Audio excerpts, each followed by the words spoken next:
Yo, what's up guys, welcome back to another video. This is a reaction to Geography Now, and it is the United States of America. I'm going to be 100% honest, I didn't realise the Geography Nows were over an hour long. It's a long reaction to do, so I might jump over a few things here and there, because I mean an hour long reaction, it's a lot. But I did do Geography Now before, and I thought there was one on the US, so I'm kind of confused, maybe there wasn't. But we're going to check this out, hopefully going to enjoy, and that's pretty much it. I do love geography, and I've reacted to the channel quite a lot from my early days of this channel, so yeah, we're going to check it out and see, hopefully going to enjoy. Hopefully you're all doing well. Links are in the description to my Patreon if you want to see some reactions that I can't post to YouTube for whatever reason, and let's check this out. USA is a very complex place when it comes to the way that it's structured and the way that the domain administers itself. It's almost like 50 mini countries and 5 territories with their own unique identities, yet they all speak the same language and have some common understanding of American life. Everything is bigger, wider, spread out. We love shopping and having everything conveniently available now. I mean, that's why we invented things like fast food, the parking lot, the modern shopping mall, highway service plazas, drive-thrus, the barcode pricing. Drive-thrus were... Actually, that makes sense. Drive-thrus being born in the US makes sense, because the food that they're typically in, and also cars. Americans love cars. System, credit cards, escalators, and public restrooms are everywhere, and they're free. In any case, apart from that little civil structure overview, let's look at the map and discuss the actual location and sovereignty of the USA, shall we? First of all, the USA is located on the North American continent, with the main chunk of the country, known as the Lower 48, where 98% of the population lives, is sandwiched between the Atlantic and Pacific Oceans to the east and west, and Canada and Mexico border them on the north and south. The country consists of 50 states divided into 3,143 counties, or county equivalents, 3,243 if you include territory divisions. 3 states have weird detached exclaves on the Canadian border. They are the Northwest Angle and Elm Point for Minnesota, Point Roberts, Washington, and Alberg, Vermont. The only state distinctly divided into 2 continental land-based units is Michigan, with the upper and lower peninsulas. The capital of the country is Washington, D.C., which is a federal district not belonging to any state, and is under direct control of Congress, despite having a higher population than some states. In addition, the USA has 5 major unincorporated territories. They are Puerto Rico, the U.S. Virgin Islands, American Samoa, Guam, and the Northern Mariana Islands. In addition, there are 9 minor outlying islands, all of which are also unincorporated, except for Palmyra Atoll for some reason, even though all these islands have no permanent population. The U.S. has a disputed claim over 2 small sandbank islands in the Caribbean as well, both administered by Colombia. They are the Serenia Bank and the Bajo Nuevo Bank as well. That being said, this means if you include all the territories and dependency, the USA has a total of 11 time zones, although only Jesus Christ. 9 of them are used by people. 2 strange time zone anomalies exist, the first one being the Little and Big Diomede Islands between Alaska and Russia. See, this is always the coolest one, man. I mean, everyone knows this fact at this point, but it is so fascinating. And American Samoa and Samoa. The Diomedes are less than 3 miles away and are visible to each other, yet they straddle the international date line and are hence an entire day apart from each other. In addition, there are 325 Native American reservations spread throughout the lower 48. These areas, although under U.S. federal territory, have a degree of autonomy for the native tribes that administer them. The largest cities in the USA population-wise are New York, Los Angeles, and Chicago. The busiest airports, however, are Atlanta, Hartsfield-Jackson, Dallas-Fort Worth, and Denver International. See, that is kind of fascinating to me. I do kind of get it in the sense of, I guess they're in the middle of the US, so like, you'd stop there. But like, for example, in Atlanta, and even in Dallas-Fort Worth, the weather in these areas gets very, like, it gets brutal, right? And even in Denver, like, it gets cold there. So surely, because a lot of these places have extreme weather, like whether it's hurricanes, tornadoes, or snow, or whatever it is, why would it be in these areas? Like California, somewhere in California, or yeah, I'd say somewhere in California, seems like the perfect place to have. I mean, like, obviously you've got airports there, right? So that's not like there's not any there, but like to have the main airports. But I guess just more central airports would just lead to them being more like having more people go through them and stuff. But I don't know. Is there problems at these airports? I guess there's probably not, but The U.S. has an incredibly wide network of roads and highways connecting all states except Hawaii, obviously. The longest one being U.S. Route 20. Although the U.S. does have a relatively wide rail network for freight trains, passenger train lines have decreased over the years in favor of road transport, and today the only long-distance intercity network is operated by Amtrak. Our largest shipping port is the Port of Los Angeles in conjunction with the Port of Long Beach, which are 2 separate entities yet physically joined. Finally, one last thing. Although the USA has no claim over Antarctica, we do have the largest Antarctic station at McMurdo, which can facilitate up to 1,000 people will live there, or can live there. Bloody hell. 1,000 people. And we also have the only station located on the geographic South Pole at Edmonton Scott Station. And in case if you were wondering, it follows the +12 UTC time zone. Fun fact, did you know that in Hawaii, it's actually illegal to laugh loudly? So you kind of have to keep it at aloha.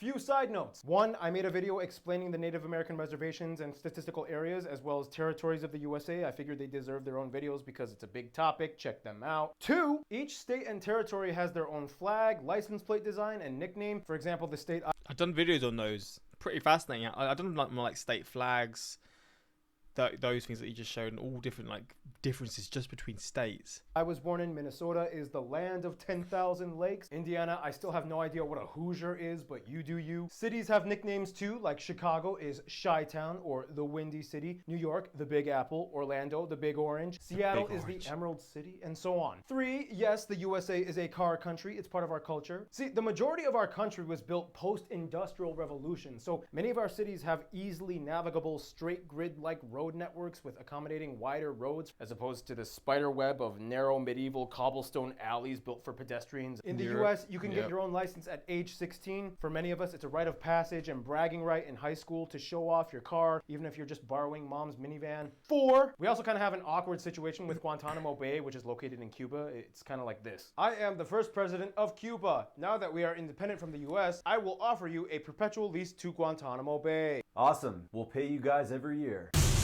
We are the new Cuba. We don't want you. Get out. Hey, your old president agreed a perpetual lease to us until both countries agree or we abandon the property. We don't want to do that. We're gonna stay here. Well, yeah, revolution. We don't recognize that treaty. Well, we do. Here's your lease check for the year. Thanks for doing business. I'll shake myself. We'll see you next year, okay? Okay. Oh yeah, that's the other thing. At one point, the USA took administrative control over Cuba after the Spanish-American War, in addition to Guam, Puerto Rico, and the Philippines. Of course, the Philippines and Cuba gained their own independence. And the US also used to control the Panama Canal Zone for about 70 years. It was like, all right, Panama, you're getting your independence from us. Woo! Me gusta! But I agreed to let the Americans have sovereignty over the canal zone because, you know, they're kind of building it. What the? I mean, you want us to leave and take all of our money and you finish building it, or? For now, no, but let's talk in 70 years. Okay then. Yeah. In addition, after World War II, we took administrative control over many of the islands in the Pacific that Japan used to control. The three Micronesian island groups of Palau, the Marshall Islands, and the Federated States of Micronesia were labeled as U.S. Trust Territories until they gained independence in 1986. Today, they are the only countries that have the Compact of Free Association status, meaning the U.S. provides defense, financial assistance, and social services to the countries, whereas the citizens are allowed to move, live, and work That's a pretty good trade-off for them, I guess. in the U.S. and easily obtain citizenship if they desire, and in return they allow the U.S. to have military bases. In any case, every section of the United States has a unique story on how it eventually became part of the country. It basically goes like this. For example, the USA started as 13 British colonies that pretty much operated everything east of the Mississippi River. At one point, everything up to what is now Minnesota Now it's got really quiet, so I need to turn it up a little bit.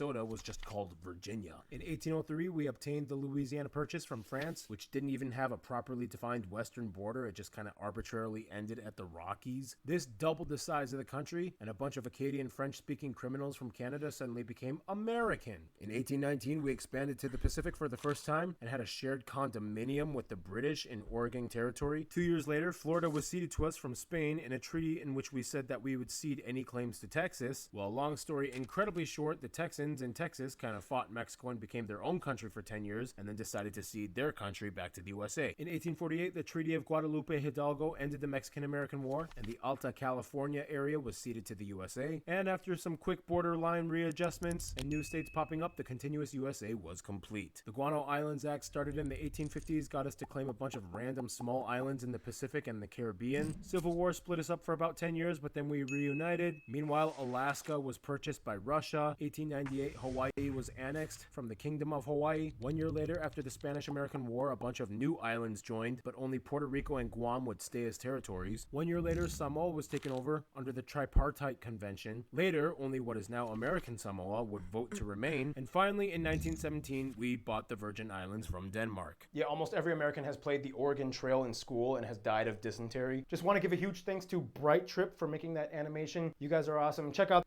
Getting his money? Come on.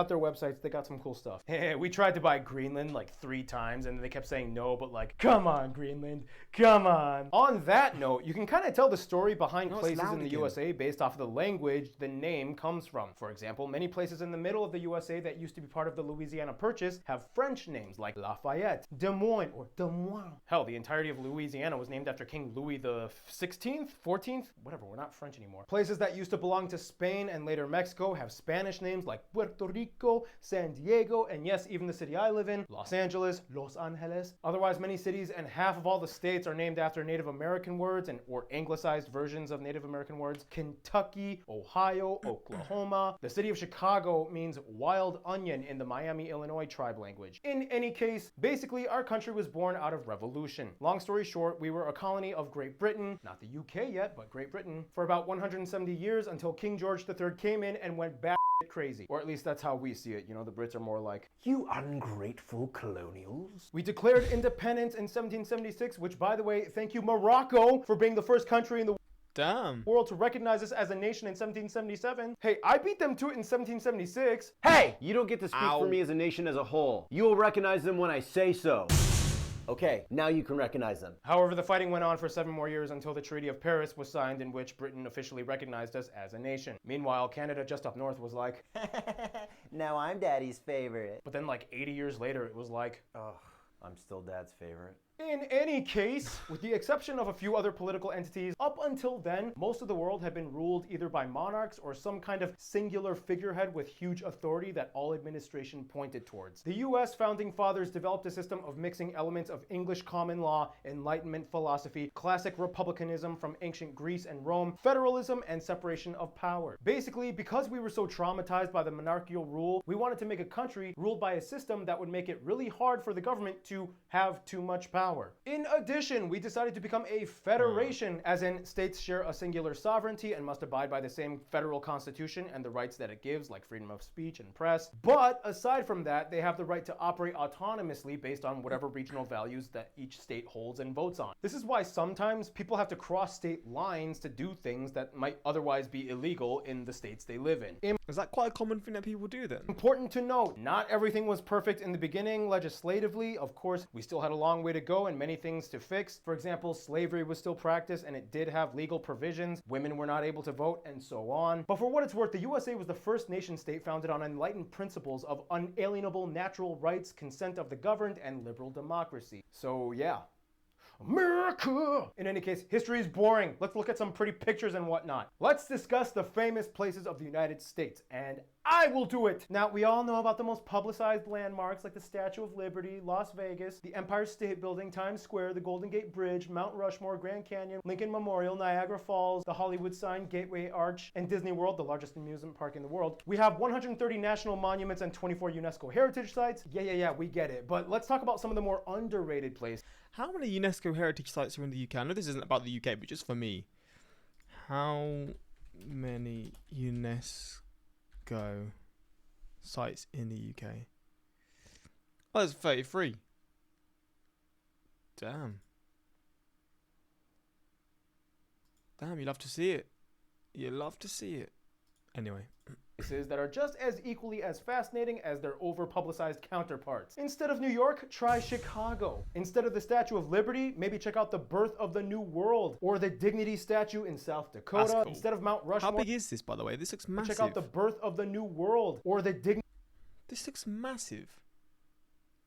I've never seen it in my life. Dignity Statue in South Dakota. Instead of Mount Rushmore, try the Crazy Horse Monument. Instead of the Grand Canyon, try Arches National Park, Vermilion Cliffs, Devil's Tower, and my favorite spot, Monument Valley. Instead of Disney World, try Six Flags Magic Mountain. Instead of the Golden Gate Bridge, try the Chesapeake Bay or Sunshine Skyway. Ooh, or the cool. Mackinac Bridges or the Lake Pontchartrain Causeway in Louisiana, the longest continuous bridge in the world. For history, yes, we have history. I'm talking about ancient pre-colonial. Go to the Cahokia Mounds, Poverty Point, Point Earthworks, Hovenweep, Tonto, Chimney Rock, Navajo National Monument, or the Pueblos of Mesa Verde, Taos, or the Chaco Culture National Historical Park, Aztec Ruins, Petroglyph National Monument, Montezuma Castle, so many things. We have the tallest trees and the I tallest... like how it's sort of, I mean, I don't know how untouched it is, but they seem like they've been somewhat untouched, which is obviously keeping the history there a lot more. tree in the world, the sailing stones of Death Valley in Hawaii. Bro, those stones are so confusing to me. They just move, right? You can literally see active lava spewing rocks, or the world's largest protected marine area at Papahanaumokuakea. Also, they have the Polynesian Culture Center and one of our best kept secrets, White Sands National Park, that looks like you're walking on the moon. Go to the underrated states like West Virginia, they have River Gorge. Look at this picture, man. North Dakota has the strange enchanted highway. The New England states have the best autumn trees. Oregon has the ghost forest. Wisconsin has so many weird whimsical attractions. My favorite one being the House on the Rock. Idaho, Montana, Eastern California.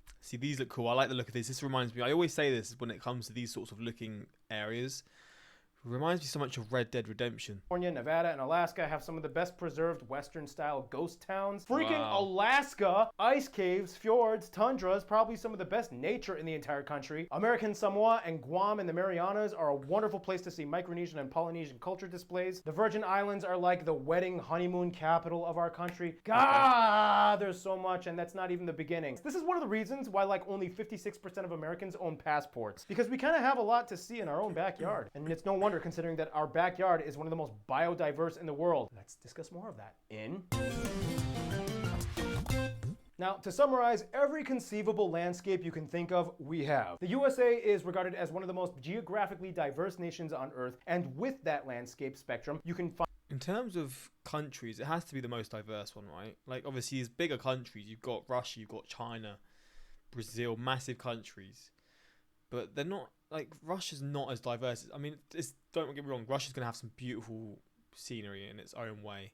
But it's a lot colder, there's not as much spread. Obviously, Russia's so big, there's parts of it that are, like, near North Korea, and parts of it that are next to, like, Finland, and then all along, like, next to Asian countries, and, like, in the Middle East and stuff like that. But I don't know how diverse it is in comparison to the US, because it seems to have everything. You've got colder areas, you've got warmer areas, you've just got a mixture. Like, the only thing is, I guess there's no jungles in the US. There's no jungles, but there's not really jungles in many countries, to be honest. It's a pretty rare thing. So I guess Brazil in that case maybe is more diverse, but yeah, I mean, yeah, it's definitely up there. Find an infinite amount of natural wonders. But first, let's look at the map. So first, let's start with the lower 48. Generally speaking, there are 7 main physical regions. The coastal plains extending from the North Atlantic states to the Gulf of Mexico, split off by the Appalachian Mountains. From there, you have the Central Plains and the Great Lakes region east of the Mississippi River, Lake Superior being the largest lake and the largest freshwater lake by surface area in the world, third largest by volume. However, only about 45% of it belongs to the U.S., meaning the largest lake completely within the U.S. boundaries and largest lake by area in the world fully within a single country would actually be Lake Michigan. See, these lakes are probably bigger than the UK. No, England.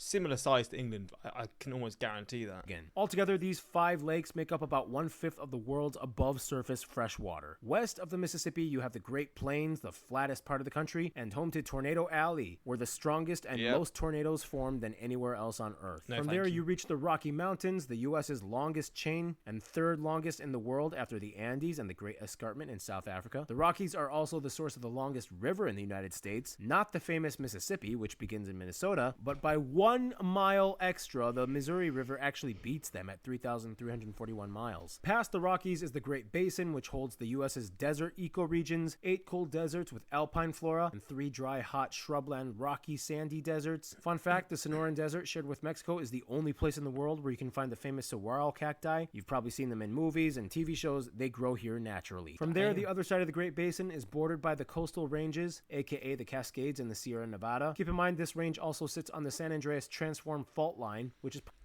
I didn't know the fault line was this big. But, I mean, I learned a lot about the fault line in high school in geography, so I do know quite a lot about it. Part of the larger Ring of Fire. That means this area is the most earthquake-prone region in the country, with lots of geothermal activity, such as the eruption of Mount St. Helens in the 80s. From there, the state of Alaska up north actually has the highest peak, Denali, as well as all of the top 10 highest peaks in the country as well. Otherwise, unlike the islands formed by the Ring of Fire, the Hawaiian Islands were not formed by a fault line or rift system, By volcanoes? but rather by their own unusual isolated hotspot where magma spurt out on its own through plumes in the middle of the ocean. This is also known as the Emperor Hawaiian Seamount Chain, and technically, if you consider height from the base of the mountain to the peak, Mauna Kea on Hawaii's Big Island could be seen as the tallest mountain in the world, as over 25,000 feet or 75% of its total elevation goes underwater to the seafloor. Yeah, what the Midwest lacks in landscape, they make up for in skyscape. We have the craziest atmospheric conditions in the Great Plains. People from all over the world come to our country just to see tornadoes. It's a thing. People come to see them. Are they mental? See, to me they're fascinating, but I would not travel somewhere to see them. No, thank you. Tornado tourism. Oh, and fun fact, many homes, schools, and businesses in the Midwest and Great Plains have tornado shelters and cellars. And in schools, the kids also practice tornado drills. I had to do that as a kid. And in that regard, some students in the West Coast have to do like earthquake drills. We know how to handle natural disasters here. We're pretty good at it. In the USA, life Not experienced any of that, thankfully. The only drills we have to practice for are fire alarms. It is like a constant economic game of opportunistic chess moves mixed with skill and luck. We know our potential and we want more. That's why we never stop moving. We hate mediocre, mundane complacency. You could win it all, or you could mess up and lose it all. But the point is, you could. We go crazy over that word. Not every country in the world offers a could to their people. We aren't really afraid of failure or embarrassment. That stuff passes away easily. Hell, we even capitalize and make money off of our embarrassment. Have you seen our reality shows? But the one thing we are terrified of is regret. And that's the core of the American spirit. An American doesn't wonder, we dream. Whether it's plausible or deluded and foolish, we dream. Anyway, that was kind of a ramble. Not gonna get too far into it. In any case, it's time for my triple shot espresso break. Let's bring Noah in to fill in for the rest of the segment, shall we? The fire may be gone, but the heat still lingers. Straight from the Great Plains, cyclone country, the state of Iowa. It is I, Noah.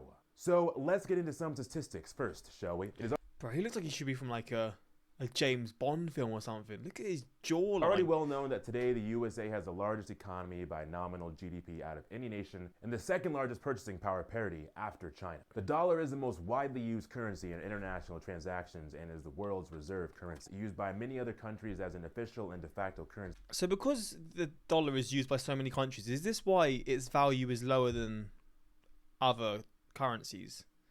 Like, for example, the pound, is this why it's lower? Because it's used by so many countries, it's just that's just naturally how it's going to be. Is that why that's the case? We are the world's largest importer and second largest exporter after China. Out of the world's 500 largest companies, over 120 are headquartered in the USA. We alone have about 40% of the world's billionaires and 30% of the world's millionaires. What? NASDAQ and New York Stock Exchange are the largest stock exchanges in the world by market capitalization and trade volume. Some of our most profitable exports include petroleum products, electronics, machinery, aerospace and defense equipment, and civilian passenger vehicles and medical and scientific equipment. We have the top most profitable companies and the largest commercial brands on earth that are world-renowned, such as Apple, Google, Amazon, Microsoft, and Tesla. We even invented the concept of venture capital. How is Tesla in that group? I know Tesla's a big company, but how is it in that group with those other companies? It's not enough for us Americans to just profit. We have to potentially profit. Our franchises have become widely globalized. See, some have become globalized, right? So you got Subway, which, yep, and I do love a Subway. I didn't used to have it very often, but I've grown to really enjoy it recently. McDonald's, of course. Burger King, yep. KFC, yep. Wendy's, never seen a Wendy's. Sonic, I've never heard of that before. Taco Bell, I've never seen that. I think I've seen that in London. But I think in other countries, these are there. Maybe, I don't think Wendy's is in other countries, but I don't know. Have become widely globalized. In some of the most remote places on earth, you can find either a McDonald's or KFC. Bro, and I know I just paused, right, but this picture, look at this. You got this scenery that you got on McDonald's. Is this real? You can find either a McDonald's or KFC. And Wow. even the countries that either hate or restrict opening up an American franchise will often rip them off and capitalize off the idea. Whether or not an international lawsuit ensues or not is another question. The point is they know the idea works. In addition to entrepreneurship, innovation, creativity, and invention has been a deep-rooted part of our history. The We were boy, even the Thomas first Edison. country to have an electronic grid provided to citizens as a utility in 1882. The Wright brothers invented the first sustained and controlled airplane in 1903, which pioneered and revolutionized. The balls on these two men, on these two brothers, you got to respect it, man. But they weren't even flying. So I guess they were here, right? Or were they here? They're here, there. But then are they here? I assume they're the ones who first flied, right? God, if it was whoever it was, the balls in that person. Lies the air travel industry. We love getting the world involved in our commerce. This is in large part thanks to our free market and capitalistic economic model in which market is run by the consumers. And basically thanks to our loose marketing laws, almost anything within the realm of public decency can be advertised. We go so far as advertise things like medicines, colleges, and yes, even the famous attorney settlement claim billboards and cheesy commercials are an Classic. American staple. Did you get hit by a car? Did you get mesothelioma? Or did you get shot by a bear with mesothelioma? Well, call right now because you might be entitled to financial compensation. Gotta love those commercials. In any case, some people like to vacation in our nature zones, like our favorite animal correspondent. You know what? This time I believe it's just Caleb. Take it away. Hey guys, so you know, I've been Gary Harlow on this channel for a while, but as we reach the home country, it's time to be real. And this is the real me. It actually is. You couldn't tell before because I was wearing a hat and a disguise. Just like Noah, also hailing from the great state of Iowa. It is I, the American, Caleb Seaton. So, the USA is classified as one of the top 10 mega diverse nations on Earth. Over 600 species of reptiles and amphibians, more than 800 species of birds, over 430 species of mammal. The largest mammal within our country being the North American bison. Today, we have 63 national parks, 13 of which are UNESCO World Heritage Sites, including the world's first national park and probably our most famous one, Yellowstone. The swampy parts of the Deep South is the reptile haven. You have Creepy, alligators man. and turtles lurking Bruh, and you got the snapping turtles as well. Wait, snapping turtles are in Florida? I mean, it makes sense, but I didn't really think about that. everywhere. There are even crossing signs with gators on. Is that true? Bro, if you're someone who lives in one of these areas, how often do you see alligators somewhat relatively often or not? Because I've seen videos of them like trying to enter people's homes and stuff, like outside people's homes and all that. them.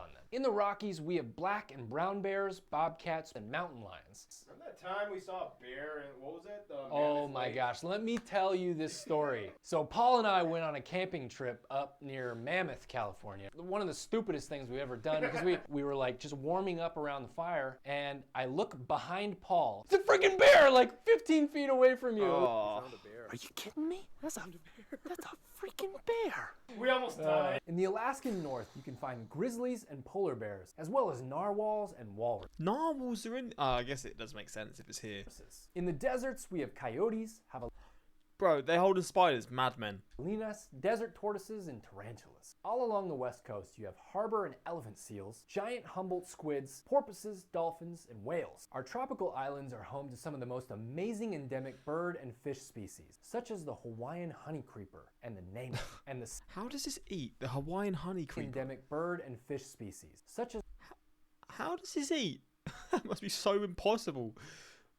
Its beak's flipping bent. the Hawaiian honeycreeper and the nene, and the state fish, the humu humu nuku nuku apua'a. Did I do that right? Got it. Oh my Oh, god. it's That, beautiful. of course, brings us to our national animal, the bald eagle. Majestic, powerful, and swift. This eagle is found usually by large bodies of water as they prefer fish. They build the largest nests out of any bird on Earth. And yes, it is true, all American citizens, whether born or naturalized, are able to summon one at their will in times of emergency. I should salute it. And speaking of emergencies, I have to get back to my wife Jillian because I just had a second baby. Say hi to Eden Ray. She enjoys making bubbles out of her mouth. Cheers, guys. Thank you, Caleb. Actually, fun fact, the whole reason I got involved with Geography Now originally was because I met Barb's at Caleb's wedding. And it's been great since then. Woo! How about that? Enough on that. Let's discuss the food. First, let's start off with the American classic breakfast. You've seen it. Pancakes, bacon, sausage, eggs, and don't forget those hash browns. Looking good, man. And also, hash browns in the US, they're so different, but I really feel like they would be so satisfying to eat. However, most Americans will eat another iconic American invention. What's it called? For breakfast? Is he talking about breakfast or just foods? Another burgers? Cereal. Oh, damn! Shout out to the Americans for cereal, man. That's an essential for a large percent of the population in the world. That's right, we invented the fastest breakfast on earth. You just add milk and done. Otherwise, we have some very iconic regional cuisines. For one, let's bring it to the Native American side. Such dishes that are shared amongst numerous tribes in the lower 48 include things like fry bread, bison jerky, Three Sisters stew, wojapi, pemmican, wild rice. Whereas for the Inuits up north, you might find whale blubber / meat. Whale blub. Oh. Fair enough. You know what? It's probably got very good nutrition value, but... Caribou / reindeer meat and sausage, cloudberry or salmonberry Cloudberry? jams, smoked Alaskan salmon, king crab legs, and a gudok, their dessert. Whereas on the islands like Hawaii and Samoa, you'll find many dishes baked in their own versions of the earth oven. Poi, or mashed purple taro paste, and kukui nut meat is the staple in many dishes. They specialize in numerous garnished seafood dishes like ahi-ahi and Pacific lobster. And the immigrants, like the Filipinos, Portuguese, and Japanese, even have incorporated their own fusion to modern-day Hawaiian cuisine, things like lokomoko, spam musubi, and poke bowl. These look good. Then we get to soul food, which you've probably heard of. Fried chicken and waffles. My god. This is okra. See, okra, I don't know what it would taste like. I've never seen it in my life, but this seems to be quite popular. Fried okra, macaroni and cheese, collard greens, ham hocks. And speaking of the South, our best kept secret, Cajun food. Imagine, if you will, if French cuisine was forced to use ingredients from the swamp and it actually worked. Almost every American grocery store has some kind of Cajun or See, I have Cajun spice at home. I've had Old Bay as well, which slaps, to be fair. Creole seasoning. My favorite, Chef Gone Mad. Things like gumbo, jambalaya, Looking good. Those first two. Man. crawfish boil, pralines, boudin, beignets, alligator, and andouille What? sausage. New England has their own cuisine as well. Things like lobster rolls, lobster bisque, clam chowder, and you can't forget Maryland blue crab and crab cakes. You also have Tex-Mex cuisine. Tex-Mex. I mean, I've had Mexican food, so Tex-Mex. I just to guess it's Mexican food on steroids, pretty much. Just Mexican food mixed with a bit of unsaturated fat, you could say. Which typically And I think it would be absolutely glorious to have. it has heavier ingredients and uses more flour tortillas instead of corn. Enchiladas, fajitas, quesadillas, and also I love we have fajitas. so many different regional barbecue styles. And Barb's favorite, Kansas City style Oh, that's what I'm talking about. ribs. Love it, so good. So many places have their own style of pizzas and hot dogs. The biggest competitors are Chicago deep dish and New York thin crust. Americans are also known for their sweet pies, most notably apple pie, banana cream, lemon meringue, key lime pie, pecan pie. And speaking of pies, one of our favorites is pumpkin, served on Thanksgiving. And finally, our most iconic national dish, the burger, which has so many regional Shout out. specialties. When was the burger made, by the way? America would be nothing without the burger. Well, that's it for me, and until we meet again, stay tuned and stay ready. Thank you, Noah. Quick side note in regards to the food stuff. Yes, we have a tipping culture at sit-down restaurants, not fast food chains. Typically, rates are 15 to 20%, and it's not that hard to calculate. You just take the price that you owe, move the decimal place one spot, and then divide that by 2, and then add that half to the moved decimal number that you originally priced yourself that you owe. Simple. And yes, we eat while walking. So do I. Who cares? Like I said, we value our time. We want things now. And see, that's America. Every ethnic group has a story on how they got here, and everyone has their own thing. Yet at the end of the day, we're all on the same journey of figuring out how we ended up sitting in our cars, eating Taco Bell in a Walmart parking lot, contemplating life choices at 3 a.m. We've all been there. Anyway, that's a charming way to introduce my people to the world. Let's jump into the demographics. I feel like I'm learning more when I've done videos like this for the last 2.5 years, and I feel like I'm learning more and more. Wait, more than 2.5 years, 3.5 years. I think all Americans, they all want the same thing, live a good life. They just want different versions of that. It's a constant wild chase and the hunt for the next big thing. We may all come from different backgrounds, but we've got each other's backs. That, and we can all go to McDonald's at 5 a.m. Opinionated and maybe a little crazy, but in a good way. Bald eagles flying through the air, although those majority live in Canada now. El boricua es orgullo, es pasión. Saber que de un 100 por 35 salen cosas muy grandes. Americans are the only people on Earth who will wear sunglasses after the sun has set. You gotta watch Top Gun, Maverick. It's all about the Mavericks, bro. I didn't see Top Gun yet.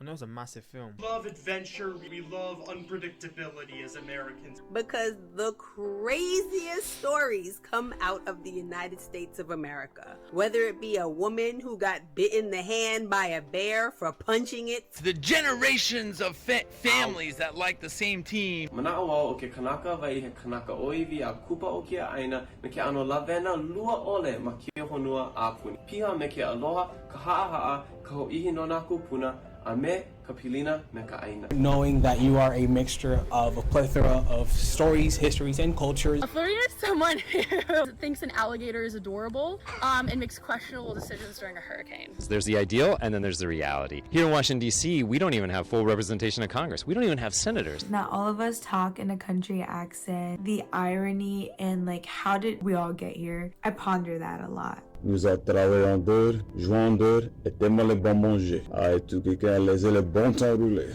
Being able to just go drive in any direction. One of the most American things is going on a road trip. And driving for hours without a second thought. What it means to be an Alaskan is to live wild and explore. Just being able to sleep when it's light 24 out, be awake when it's dark out. I love that midnight sun. I believe an American is someone who embraces diversity and use it to pursue life, liberty, and happiness. So for me, an American is someone who values and respects American ideals and freedoms. But the land. So in some of those regions, they've got American accents as well, like Guam. Do people sound American there, or were they just people that those specific people sounded American, or there's a large population of the people in those areas? They sound American as well. To the free, the home of the brave, honestly, but America is nothing without New York. It's all happening here. Absurdly stubborn in your beliefs. At the end of the day, you're still gonna all be friends. You're gonna go out and get drinks with each other. We are the masters of making fun of each other. Being hungry, like after midnight, IHOP and Denny's are always there for you. For me, it's the House of Waffles. It isn't just a Waffle House, it's a Waffle Home. The bad rep we get for calling football soccer. This is America! Oh my god, that is look at this behind him. An American to me is someone who likes to have a good time and someone that likes free refills. It's someone that likes very large portions at restaurants. You can use your EBT card at fast food places and wear sweats pretty much anywhere you are. An American, you can be anything. And can turn any conversation into a competition. There's no monolithic viewpoint or perspective on what makes an American American. Really, you get the whole melting pot. That's what America is. Damn.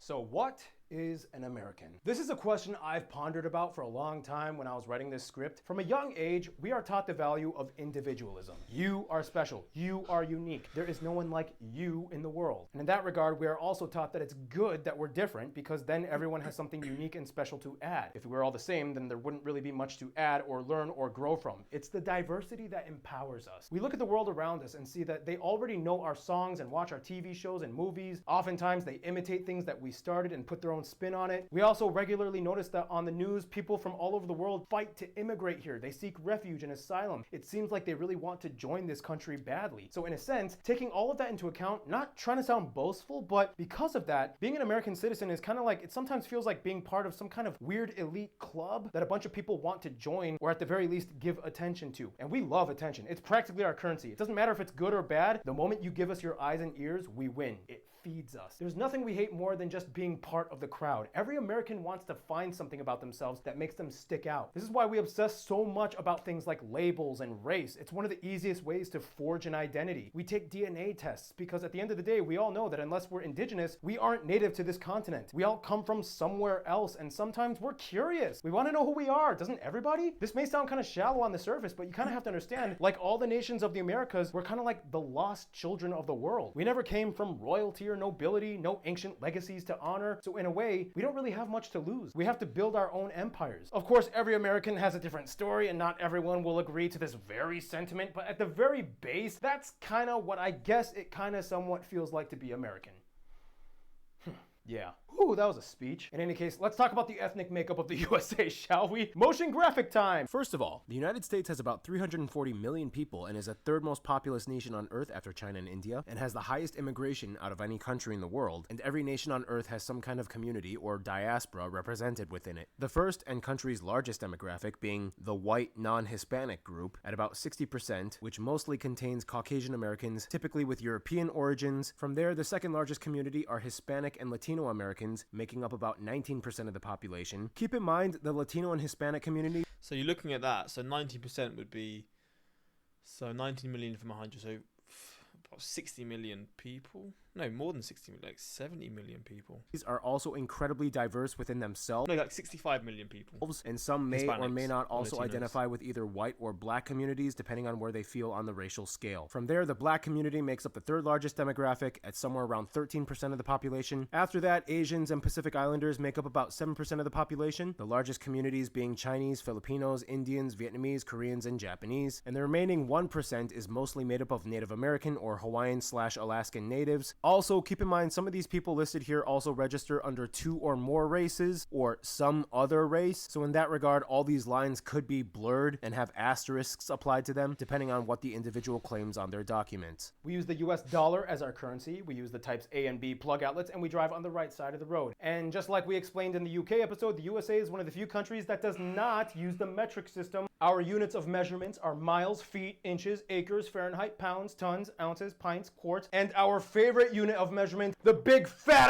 gallon. This is a gallon. We actually measure our gas in these units too, so yeah. Also keep in mind, sometimes we don't even care. We'll just make up our own units of measurement when we're too lazy. We literally measure things like fried chicken and popcorn in buckets and ice cream in tubs.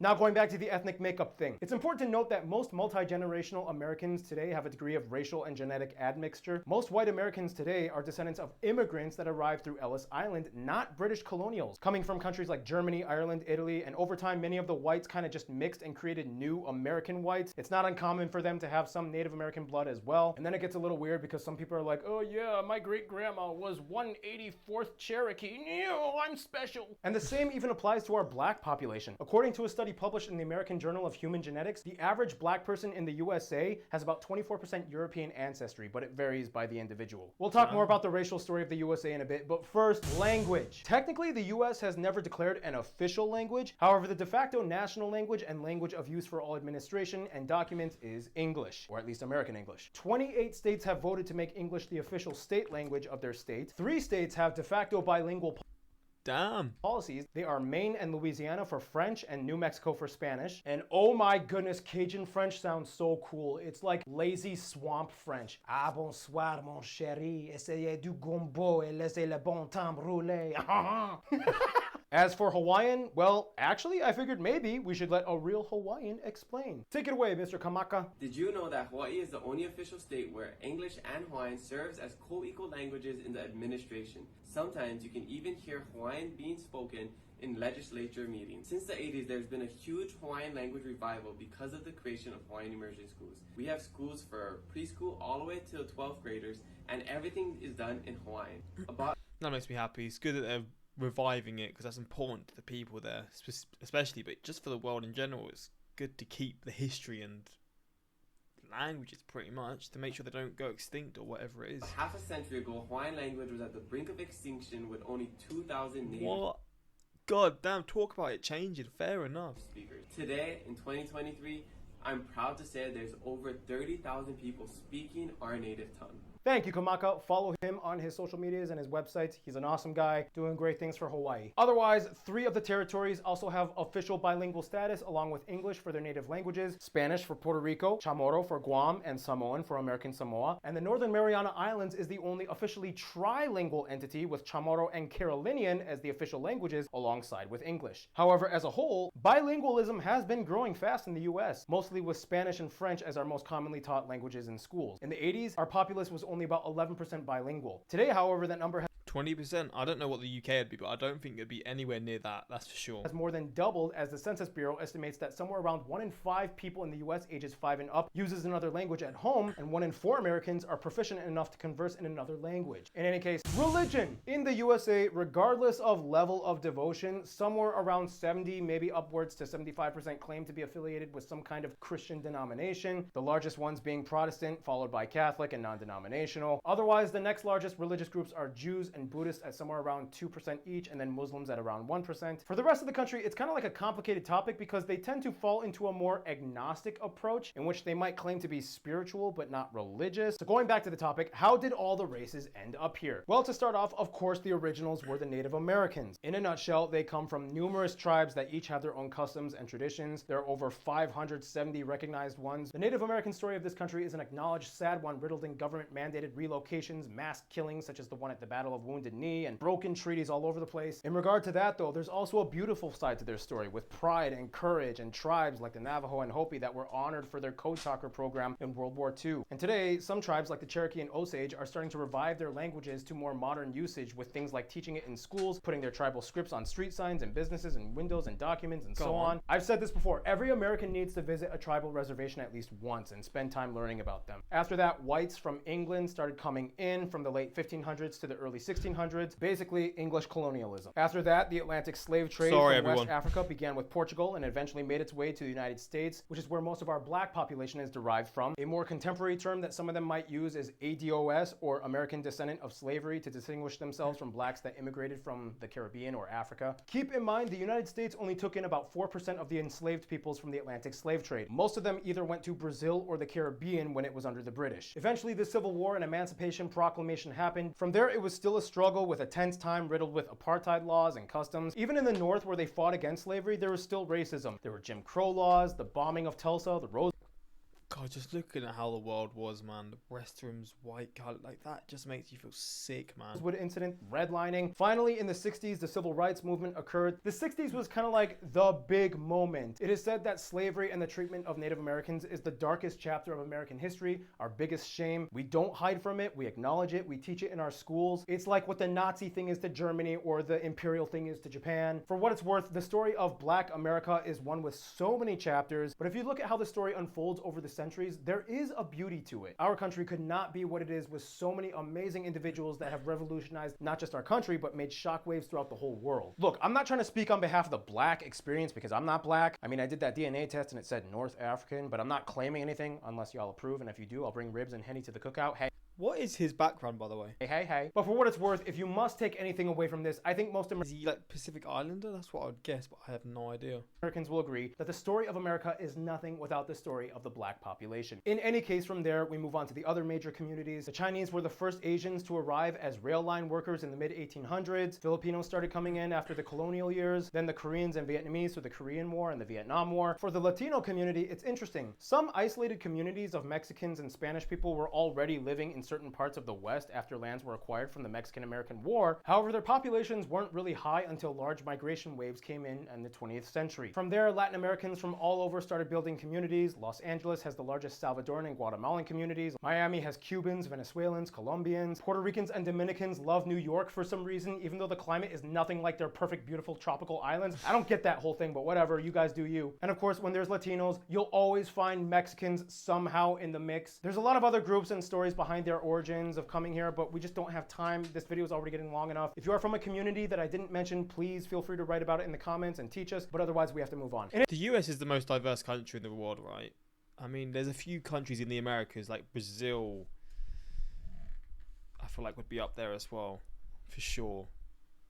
And maybe some countries in Europe, but I don't think they would be anywhere near as diverse because there's not many Hispanic people in a lot of European countries.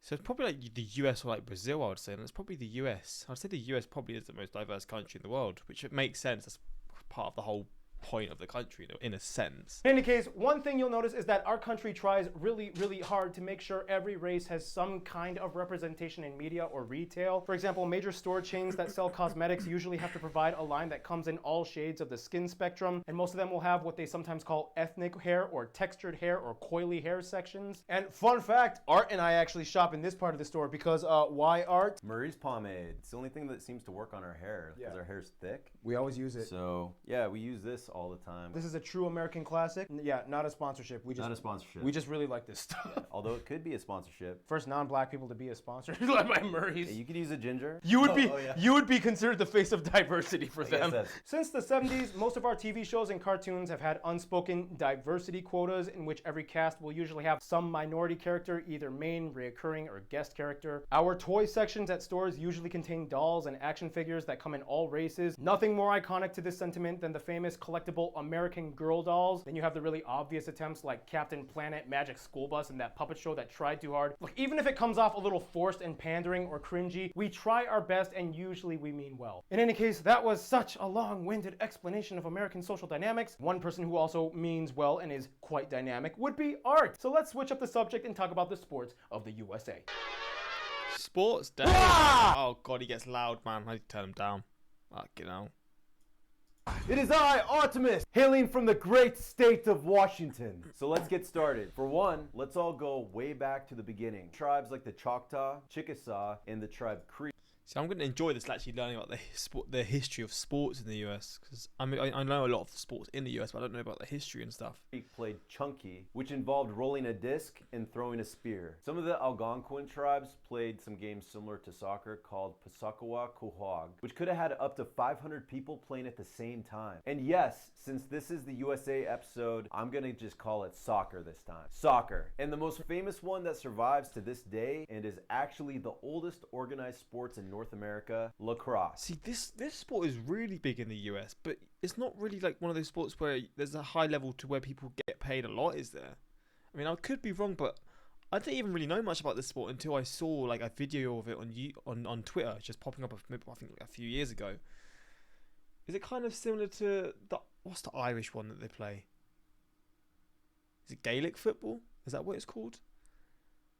I don't know, but it's fascinating, man, because it's a massive sport in the US, but it doesn't seem to have like a big league where people earn loads of money, unless I'm wrong and there is like a league for it and there's big crowds for it and stuff. But it's obviously not in the top 4 sports in the US. Like obviously you've got the NBA, NHL, so and so. So I mean, what is the lacrosse? Well, actually, let me just search top lacrosse league USA. Premier Lacrosse League. Premier. Oh my god, I'm a stinker. Premier Lacrosse League attendances. There's this flipping fucking bug, man. Get away from me. It's up 25% per year. I don't care about that. I want to see attendance. So the attendance is 13,000, to be fair.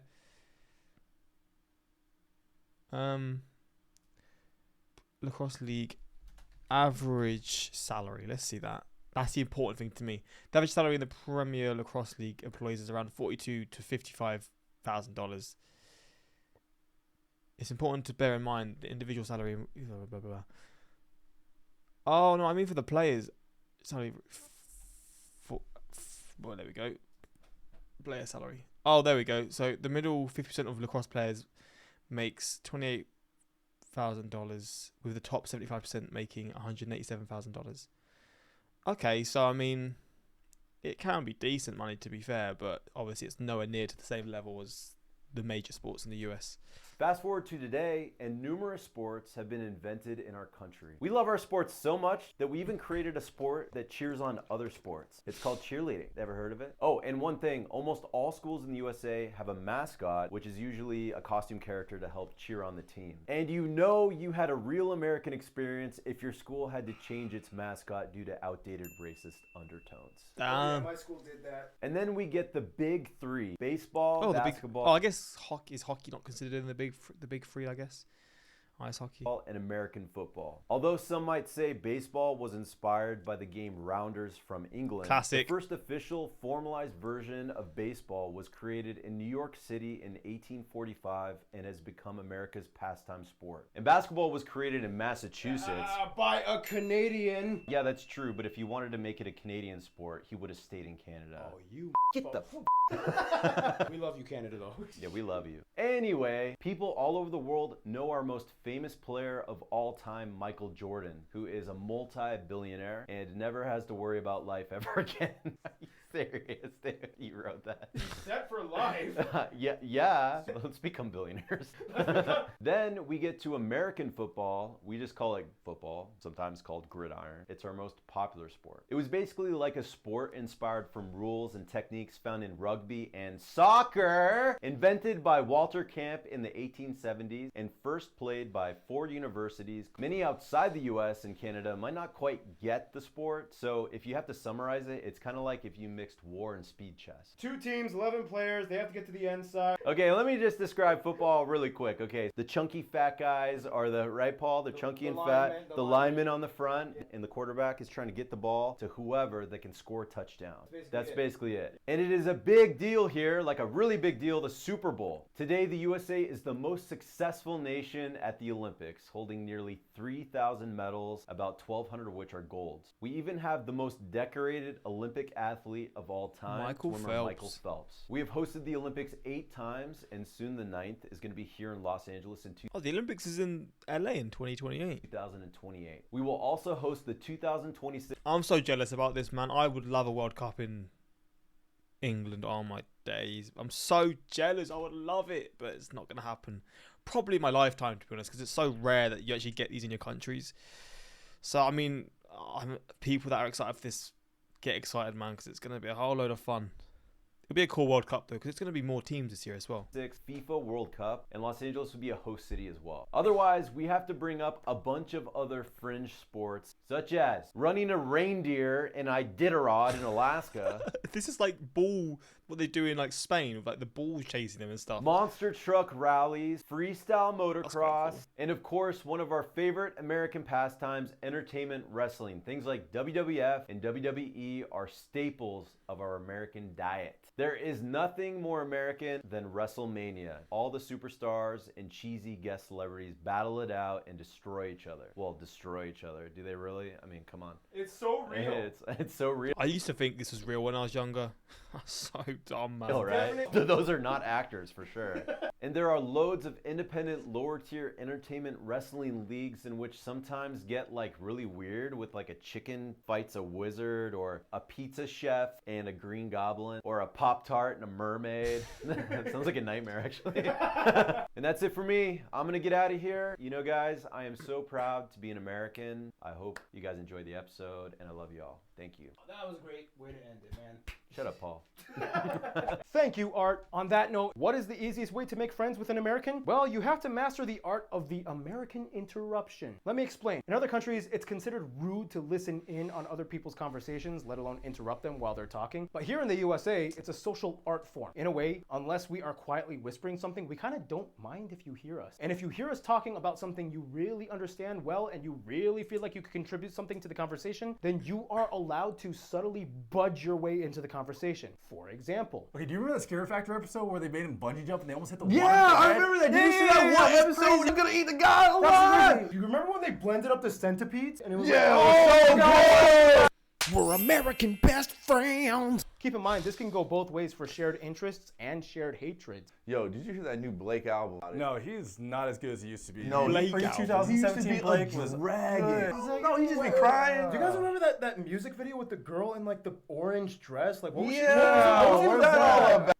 We're American best friends. And look, to my fellow Americans, I know some of you guys have been through some rough patches in the way how you see yourselves in our country, but let me just remind you a few things. Our country has gone through a lot of crazy things, a lot of shameful things in the past, but we also have a lot of glory and a lot of accomplishments. It's your country just as much as it is mine, and you're my family, and we get to share in the glory of this country. 21 elements on the periodic table were discovered or... Damn, I've never seen this before. Wait, 21. How many were made from the... Well, discovered? 1, 2, 3, 4, 5, 6, 7... 8, 9, 10, 11. I don't know what this is about. Oh, I guess mixed. 11. I guess it's showing the Russia, so 11, 12, 13, 14, 15, 16, 17, 18, 19, 20, 20. I think there's 21 as well. I think it's the same. Come on. That's what you love to see. Or co-discovered by us, and 5 of them that are named did I count this one? I think I did.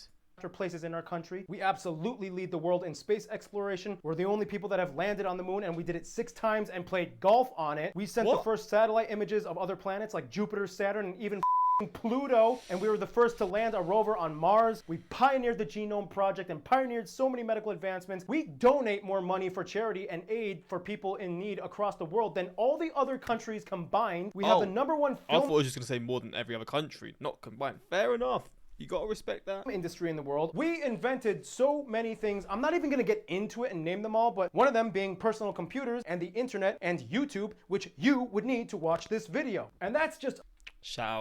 Shout out for creating YouTube. A small fraction of the heritage that your nation gets to claim, and you and I are a part of it. So buck up, kiddo. No matter how much we fight, we're still family in the end, and we're all kind of pretty awesome. And I guess that's who we are as Americans. We're just the lost children of the world that made our own thing, and that's our heritage. And to talk more about how that heritage is subdivided regionally, here's Hannah with the culture segment. Hello, everyone.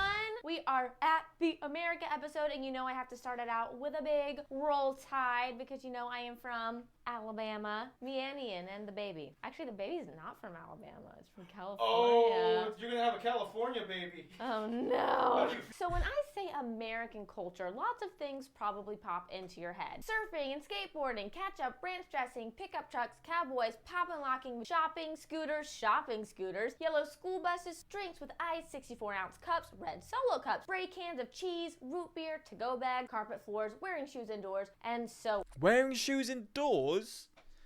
Oh no. These are all fun and true to some extent, but there's a deeper story behind our people. For one, culture in the USA is typically divided into 5 main regions within the lower 48 and micro regions within them. So let's start off. Northeasterners are hustling business folk. It is home to the Bosch Wash Corridor, the largest megalopolis in the world in terms of economic output, with about 1/6 of the entire country's population. People here live in or have close access to large metropolitan centers, which most likely means they are acquainted with a wide range of ideas, opportunities, office buildings, and the daily grind of modern life. Funny enough, Pennsylvania is also home. God, I need to do a video on the Amish community one day. Such a I don't know what much about it, but it's just such a fascinating thing.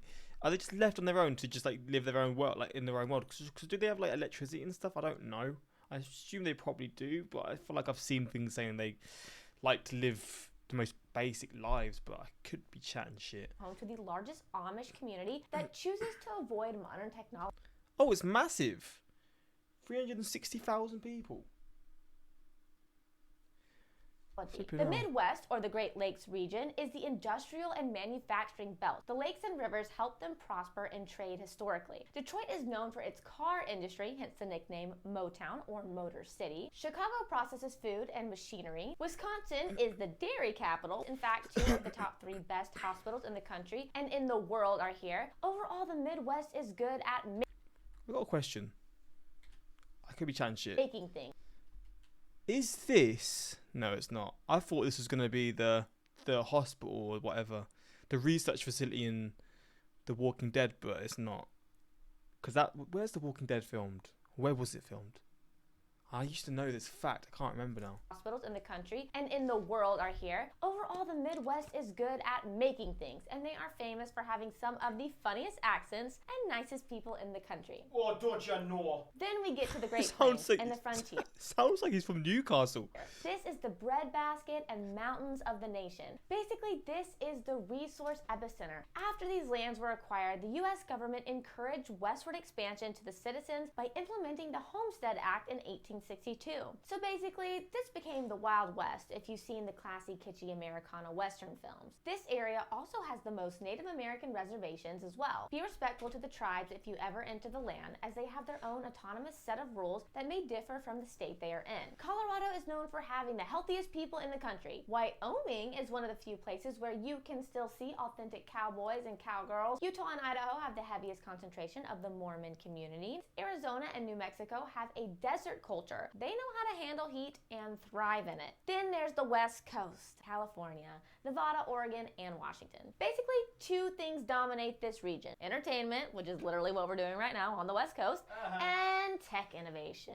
Everyone knows Los Angeles is the entertainment capital of the world, home to Hollywood, where the largest and busiest studios and production facilities in the world operate. Up north, you start getting tech hubs like Silicon Valley and Seattle, the startup and innovation centers with companies like Microsoft, Apple, Google, Facebook, Twitter, and so on. Everyone knows Vegas in Nevada, the largest casino state. However, not everything is neon lights and robotics. Oregon is where the whole lumber industry pretty much started, and today some of the best alpine forests are found here, so you find more naturey people out in those parts. And finally, we reach the South, my home region, the region everyone in the US is moving to right now. This is probably the most well-known, distinct region of the USA.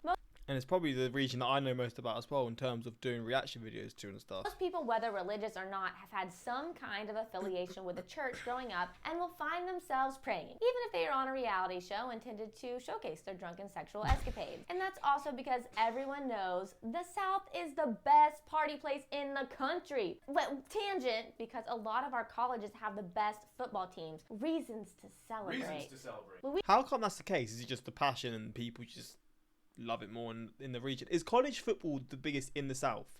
Because I do hear about a lot of southern like sort of colleges in terms of football teams and stuff. Like they're the teams that I'll really hear about. Louisiana is our best kept secret. They have the unique Cajun and Creole culture that dominates everything. There's nothing like Mardi Gras and bourbon. Mate, whenever I see pictures of certain streets in this city, it blows my mind how just like the history of them. Like it's like you're in like not in 1980s, 1880s France or something. Street. But if you want the original and real Mardi Gras, you have to go to Mobile, or even like 1780s France even. Alabama. And as much as I hate to admit it, the entire state of Florida is kind of a non-stop party. Even hurricanes don't stop them. Everyone knows the strangest and craziest things happen in Florida. I think it's because it's so hot and humid there. South Florida is home to Miami. Wait, this is in Miami. This looks like Dubai, like this little islands. This is real. I've never seen this before in my life.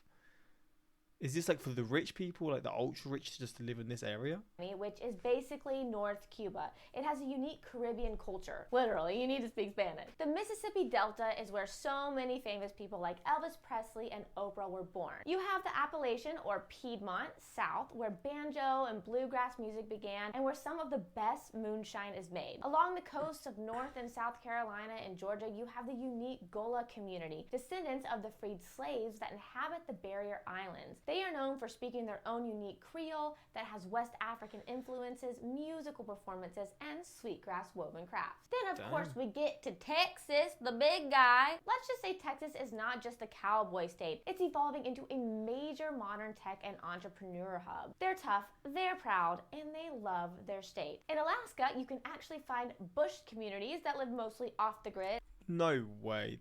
I'm learning a lot. And I would love to do like individual reactions on these specific types of communities and stuff because it's so fascinating to me. And survive in the elements. Like, do you get like communities like this in the UK? I don't know, but I just feel like the UK is too small to really be able to have like communities like this where it's so like they just live their own life pretty much. Obviously, people will live off the grid and stuff. That's a thing that some people would just do.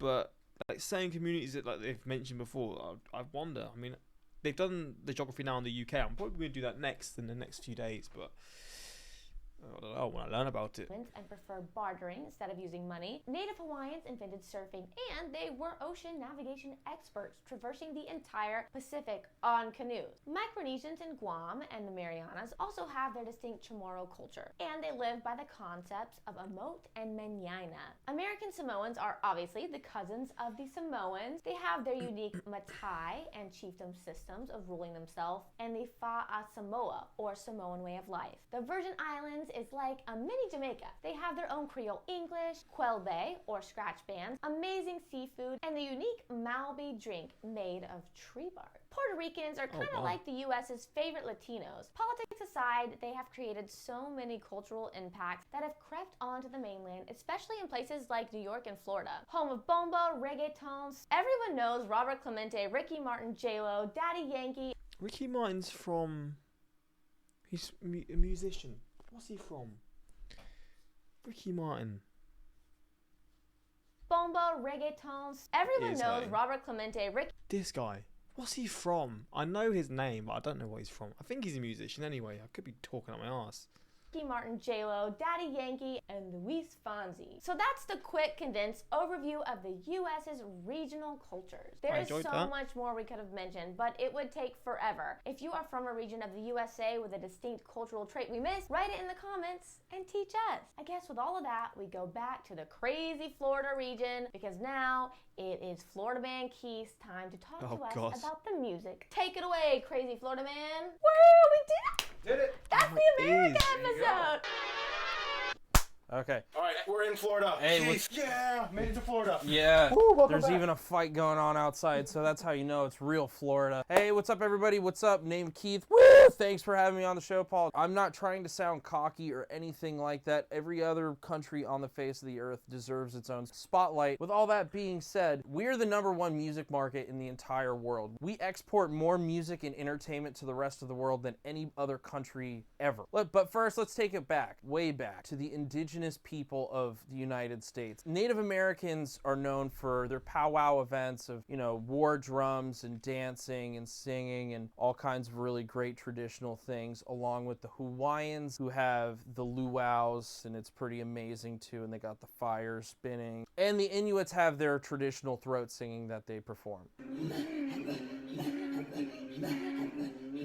So the largest Native American powwow event in the United States is called the Gathering of the Nations, and you can go check out this event in Albuquerque, New Mexico, and it's performed every April, and I highly recommend you guys go and check it out. In Hawaii, you have also the Merry Monarch Festival. It's like the most Hawaiian thing you can possibly see with your own 2 eyes. Unless if you have 1 eye, then it's the most amazing thing with your 1 eye. Now let's fast forward. American music really started to gain its international recognition in the 1800s with things like vaudeville and acapellas. Like the Fisk Jubilee singers who broke barriers and received the National Medal of Arts. Prior to the 20th century, American music was either classical, parlor music / saloon music. All Americans know such songs like Home on the Range and Oh Susanna by Stephen Foster. And then something crazy happened. Jazz. Oh my God, jazz. Woo! There is nothing more American than jazz music, a very highly intellectual form of music. Jazz basically changed the entire world or helped shape today's modern music. I mean, you can take, the chord structures, like complex chord structures. I mean, songs like Giant Steps. You literally have every other beat where it changes like a chord, to odd time signatures. I mean, Take 5 was like a very popular jazz standard that was by this record, Kind of Blue by Miles Davis. Miles Davis set the standard of how good jazz can sound, in my opinion. But let's be real. I mean, you also had John Coltrane in his band. I mean, even at points, Bill Evans was on his record. Today's music wouldn't be anything without jazz. I mean, I also want to highlight blues music just as much as jazz, because without blues as well, we wouldn't have had the era of rock and roll. People like Howlin' Wolf, B.B. King, Stevie Ray Vaughan, Gary Clark Jr. Without blues, we would have never gotten into eventually having Elvis Presley, to the beyond, into the Beatles and Led Zeppelin and everybody's favorite bands at one point. It all kind of stems from the blues. We didn't know it was going back that far in terms of the history of the music, to be fair. I'm learning a lot of that. You can't leave out what was going on in New York City with hip-hop culture. So basically, it all started with a guy named DJ Kool Herc. It took off from there. You have Detroit for Motown. And how can we forget about Nashville? Nashville, the main thing that people see is country music, but you can just as much go to indie show and go check out some indie hipster band, or go check out a metal band. Believe it or not, Nashville has the highest musicians per capita in the entire world. Texas was the birthplace of Tejano. Every Mexican American knows Selena, and probably has some sort of private room in their closet with a shrine dedicated to Selena. With all that being said, so many of our American artists have gained international recognition and fan base. You can be in the middle of the Himalayas going camelback and come upon a salt mine, and some dude is gonna be all like, dude, have you ever checked out the Thriller record from Michael Jackson? And And then you're gonna be like, yeah, who doesn't know Michael Jackson? Yeah, bro. 'Cause there's a thriller. I'm sure this part is gonna get flagged and taken down. Anyways, I love all of you. Thanks so much for having me on the America episode. My name's Keith. Good job, Keith. Yes, America. Woo! Thank you, Keith, the real original Florida man. Okay, so yeah, I'm not even gonna try and end this segment with something witty. This episode is already the longest we've ever had on the channel, so let's just jump into the final segment, shall we? The friend zone. Friend zone?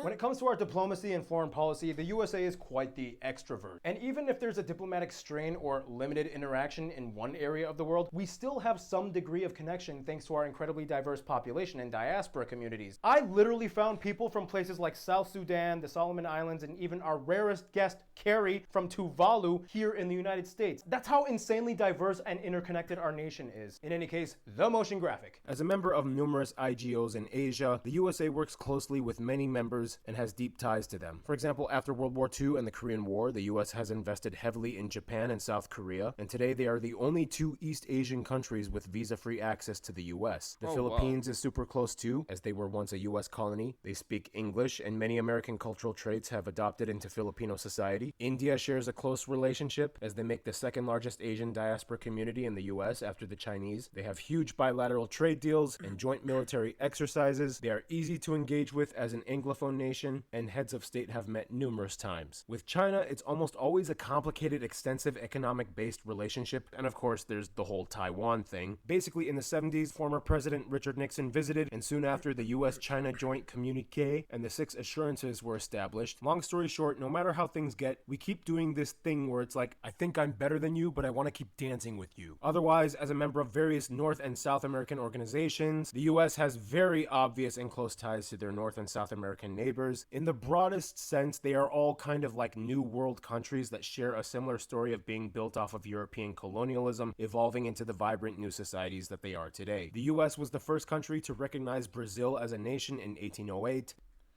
Wait, Brazil wasn't I thought Brazil was older than that. What the hell?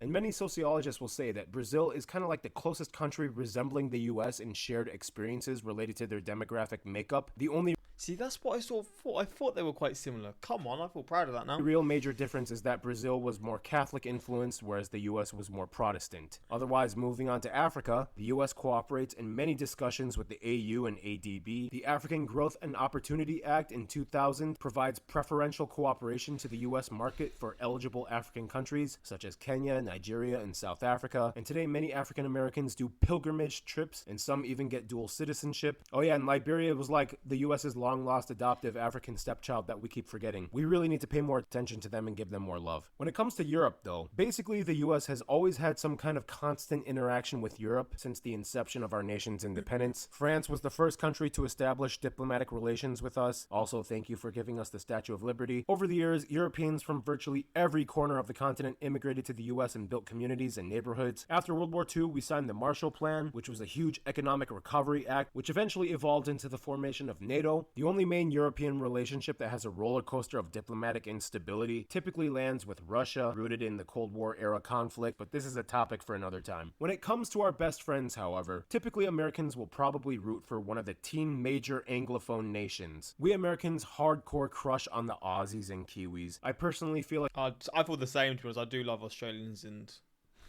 Kiwis as well. There's something about them. I don't know if it's the accents or what, but nothing illustrates this more than the Irwin family. We share a history of being former British colonies. We are members of ANZUS, the Pacific Committee, and a partner in the Pacific Islands Forum. We share very common political and cultural interests. We've almost always teamed up and had each other's backs on numerous international conflicts. And yeah, overall we love them. Then we hit a little closer to home and get to Canada and the UK. Canada is more like our obedient little brother that stuck with Daddy Britain as we broke away and got our own apartment. Later on, they saw us having so much fun and then kind of slowly and politely requested to leave Dad's nest. Nonetheless, in a technical sense, Canada has the oldest shared relationship with us, as we were both being formed at the same time. So we ultimately really get each other, and we share so much in common in regards to culture, values, and politics. We both speak English, much to the chagrin of the Quebecois. About 75 to 85% of their trade goes through the USA. Granted, sometimes Canadians hope they don't get too Americanized, and they try to salvage their Canadian identity, whatever that means. but ultimately we love them. We marry the crap out of each other. We hire their musicians and actors. They let us film in Vancouver for super cheap, and we love how they hate it when we call them our 51st state. Finally, we end up with the old man, UK. The US is the rebel son that broke away, yet after things cooled off, we totally laughed about it and became the closest friends all over again. Today, the two countries share the world's largest direct foreign investment partnership and virtually go hand in hand in almost every international issue. The UK is like our connection to Europe, and recently both countries have affirmed the other as being the country with the most important bilateral partnership in their foreign policy. Long story short, the story ends right where it began. The USA and UK will... It's gone full circle pretty much, but just at the start of the circle, it was like one was the big dog, and then it's just gone around the circle, and now the other's the big dog kind of thing. Always look out for each other. All right, the motion graphic is over. It's time to do this. In conclusion, look, personally, if you're American, you're my family. We don't always have to agree on everything. In fact, we might not even like each other. We might even kind of hate each other a little bit. But the point is, if you're an American, you're still my family. And at the end of the day, my family comes first. I'll still have your back. Nobody messes with my crazy family. And if you have a green card, it's like you're kind of engaged to my family, and I can't wait for the wedding. If you're undocumented and you call this country your home and you love it and you work hard and you have good character and want to be a part of the family, then I'm rooting for you to take all the necessary steps to join the family. And for those of you saying that we have problems, yeah, of course we have problems. We always had problems. We always will. But look at our history. When there was a problem, we didn't stick with it grumbling and twiddling our thumbs. We openly acknowledged it, we erupted a little bit, we let things get messy, and then we figured things out. That's kind of how we do things. We're Americans. We're still figuring things out, and we're not even 300 years old. We're just getting started. We're not done. We're never done. We don't stop. You're part of a people and nation that has done amazing things that the world has never seen before. You're part of that amazingness. It's like by default, you Americans are already unique. You're already amazing. You might not recognize it or feel it, but you are. We became our own royals, and this is our home, and I love you all. There we go. I felt like I learned a whole load here, which is obviously what I want, but there's a lot of information. Let me take a moment to thank Theodore Roosevelt for establishing the National Park Service. Americans must be very happy when their relatively unknown country finally gets the recognition. While I'm impressed they found real Americans to include in the video respect. Hopefully you enjoyed this reaction. I want to do this one next as well, this United Kingdom one, because I feel like I'll learn things that I don't know about my own country. But yeah, hopefully enjoy this reaction. This is a fun one, and I'm definitely down to do more Geography Now reactions, because I've not done them in a long time, and I did used to really enjoy them. So yeah, let me know your thoughts, and hopefully you enjoyed this reaction. And yeah, until next time, peace.